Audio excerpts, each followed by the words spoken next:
Sveiki, čia Rasuolė ir mano kalbančios rankos. Šiandien aš jums parodysiu, kaip aš naudoju šitą nuostabų produktą alfa spiruliną.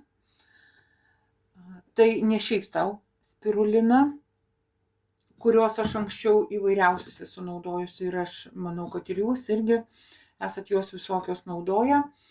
Bet tai yra ypatinga spirulina, į kurią įeina spirulinos milteliai, chlorelos milteliai, geležies forma yra bisglicinatas ir vitaminas B12. Bisglicinato geležies forma yra viena iš geriausiai įsisavinamų formų. Jūs eikit į internetą, pasitikrinkit ir ten tikrai surasit informaciją, kuri patvirtins mano šitą teiginį. Alfa spirulina tai yra chlorofilo bomba. Aš sustoju ir dabar nepasakoju, nes aš galiu padaryti pristatymą. O tikrai tikslas yra netoks šiandien dienos ir šito trumpo filmuko. Taip, alfa spirulina yra tikrai nelabai, bent man, neišmaloniausiai kvepia.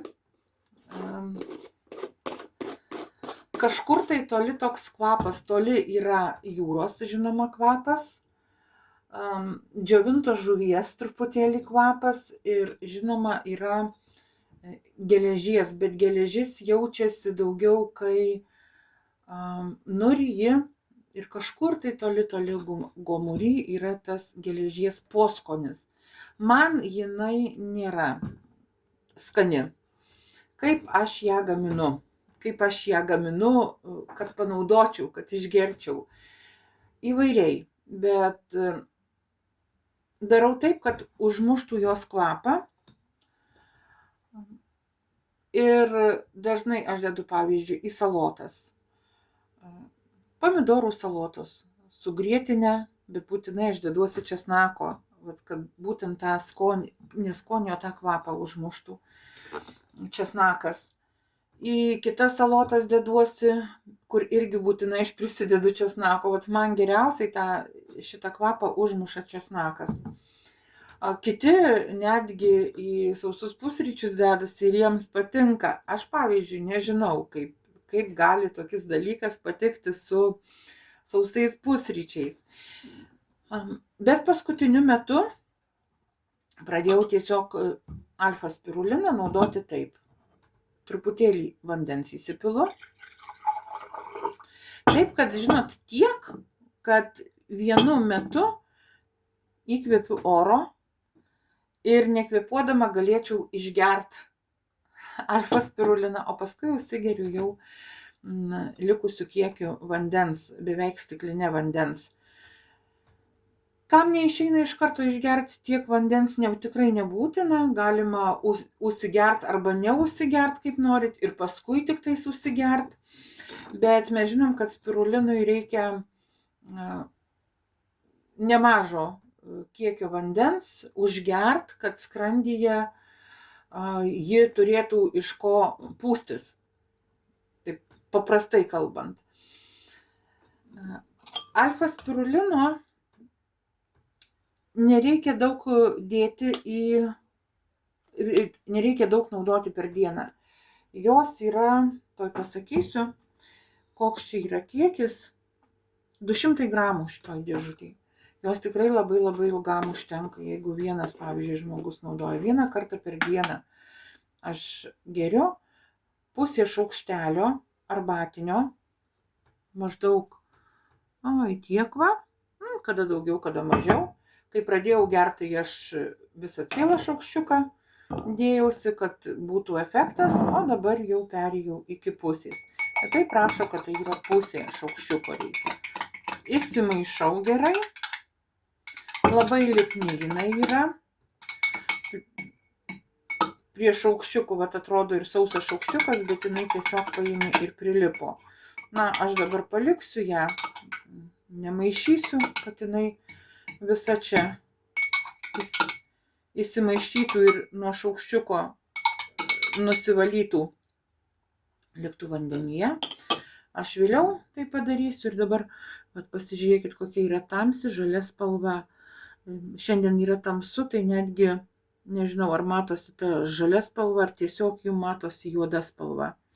Bet tai yra tamsi žalia spalva. Tai čia yra chlorofilas. O kas yra chlorofilas, jūs visi žinot ir be manęs gerai. O jeigu nežinot, paimkite ir pasigūglinkit. Pas mus dabar internetas yra visagalis. Tai va, taip paprastai ir geriu dabar aš, kai įkvėpė oro, pasistengiu išgerti vienu mauku, o paskui išgeriu kitu vandeniu, likusiu vandeniu truputėlį. Na, kaip ir minėjau, taip dabar paėmiau, aš čia jum kalbu, bet ir žiūrau, ar paimt jum papasakot, paskaityt apie alfa-spiruliną.